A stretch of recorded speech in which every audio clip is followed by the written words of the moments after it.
Somewhere in the medieval records of European monasteries, in the margins of chronicles, in the anxious letters of abbots to bishops, there are accounts of the same impossible event, a bell ringing when no human hand was near it. The clapper moving on its own. The sound filling the valley. The monks standing in the courtyard below, looking up at the tower, afraid. This was not a rare or isolated report. Across centuries of European history, from Alpine monasteries to English parish churches, accounts of self-ringing bells accumulated, each one explained differently depending on who was doing the explaining. To the monks, it was a sign. To the engineers who cast the bells, it was an embarrassment. To us, looking back with the tools of modern acoustics and seismology, it is something more interesting than either. It is a story about what happens when real physics collides with a world that has no language to describe it. The art and science of the medieval bell. To understand how a bell could appear to ring itself, you first need to understand what a medieval bell actually was, and how difficult it was to make one correctly. The standard bronze alloy for church bells, established by trial and error over centuries, settled at roughly 78% copper and 22% tin. This specific ratio, called bell metal, was not arbitrary. It produces a particular combination of hardness, elasticity, and acoustic resonance that no other proportion quite replicates. Master bell founders guarded their formulas like state secrets. Traveling from city to city, they were treated with the respect usually reserved for architects and physicians. In some regions they were legally classified alongside alchemists, craftsmen whose knowledge touched the boundary between the material and the divine. The casting process was genuinely dangerous and frequently failed. The mold had to be prepared from a mixture of loam, horse dung, and goat hair, materials chosen for their ability to absorb the thermal shock of molten bronze at around 1000 degrees Celsius. If the mold cracked during cooling, or if the alloy was slightly off, the bell would be tonally dead. It would produce a dull thud rather than a ring, or worse, it would crack on its first strike. Failed bells were melted and recast, sometimes multiple times. A large bell that rang true on its first test was celebrated as something close to a miracle. The shape of the bell was as important as its composition. The characteristic flared profile, narrow at the crown, widening toward the sound bow, was arrived at through centuries of empirical refinement. It functions as a tuned resonating chamber, producing not a single tone but a complex cluster of up to 12 simultaneous harmonics. The fundamental hum, the minor third, the fifth, the octave. When all 12 are in correct proportion, the result is the sound we recognize as a bell.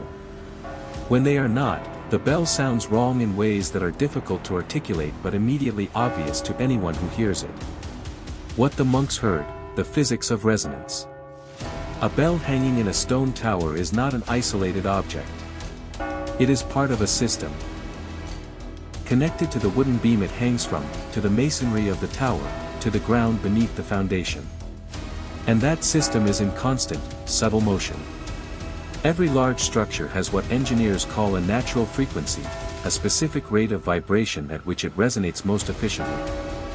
Bell towers, with their mass of stone and their height, typically have natural frequencies in the very low range, between 1 and 5 Hz, well below the threshold of human hearing.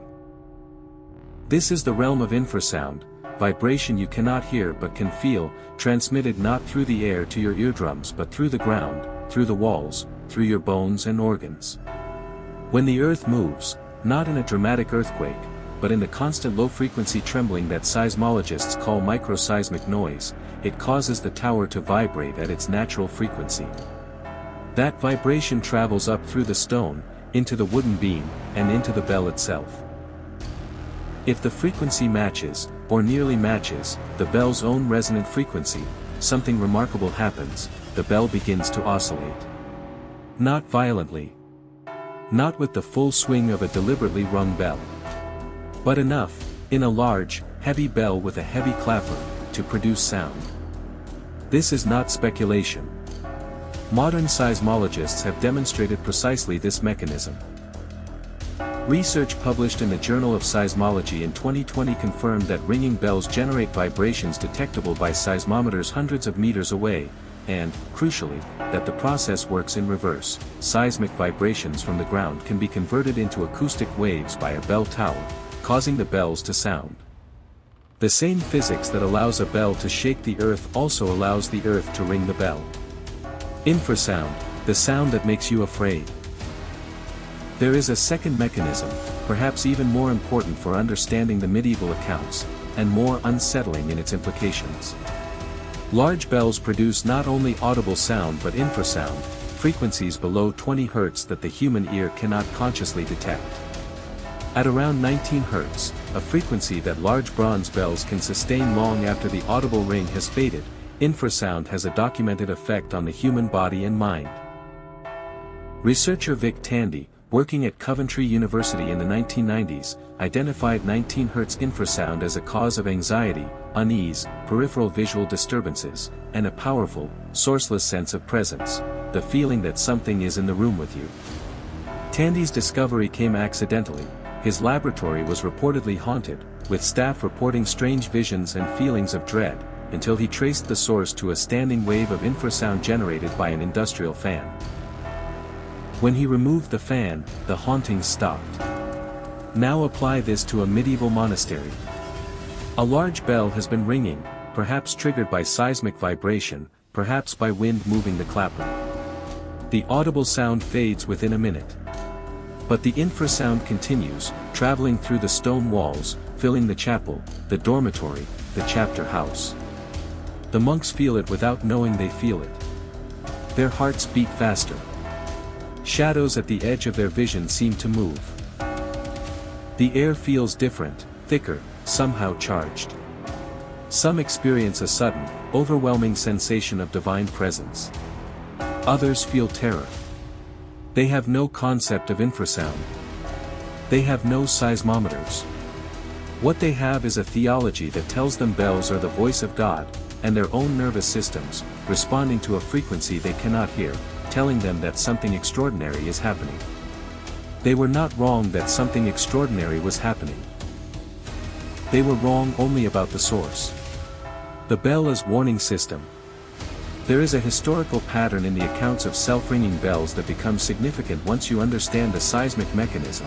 They disproportionately occur before or during periods of catastrophe. Plagues, floods, earthquakes, wars.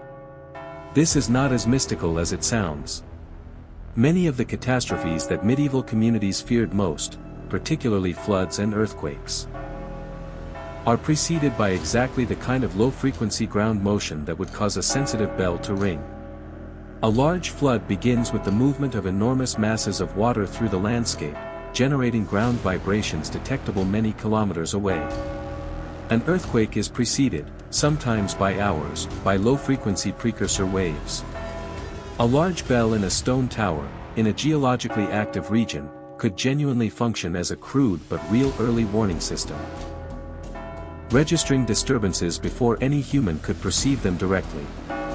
The monks who recorded these events were, in a sense, doing exactly what modern seismologists do, noting correlations between bell behavior and environmental events. They drew the wrong causal conclusion. But the correlation they observed was real. The question of wind. There is a third explanation, simpler and more prosaic, that medieval accounts often implicitly exclude but that deserves serious consideration: wind.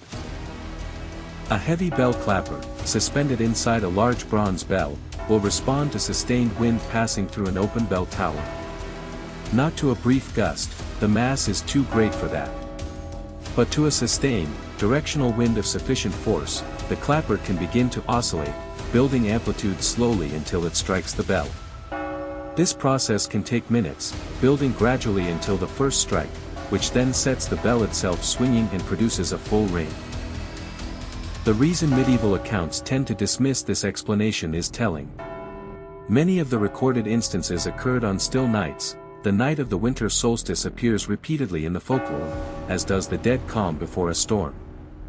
In these cases, the reporters were specifically noting the absence of wind as evidence of the supernatural nature of the event. But a bell tower at height, in mountain terrain, can experience air currents invisible and inaudible at ground level. What the monk in the courtyard perceived as a windless night may have been very different from what the bell experienced 40 meters above him. 2 explanations, 1 sound. So here is what we can say, with reasonable confidence, about the self-ringing bells of medieval Europe. They rang. The accounts are too numerous, too geographically widespread, and too consistent in their physical descriptions to be dismissed as pure invention. Something caused these bells to produce sound without a human ringer. The most plausible mechanisms, seismic resonance, infrasound feedback, wind-driven clapper oscillation, are all real, all documented, and all capable of producing exactly the effects the medieval sources describe: spontaneous sound, vibrations felt in the body, emotional and psychological effects in those nearby, correlation with environmental events. What we cannot say is which mechanism applies in any specific case. The medieval records were not written to satisfy a physicist. They were written by people to whom the bell's behavior was already interpreted before it was recorded, interpreted through a framework of divine communication, of warning and omen, of the sacred speaking through the material. That framework was not irrational, given what they knew. A bell that rings without a human hand is, by any reasonable standard, an extraordinary event. The question of what made it ring, resonance, infrasound, wind, or the movement of the divine, is one that each person who hears this story will answer according to what they already believe. The sound itself does not choose. It simply rings.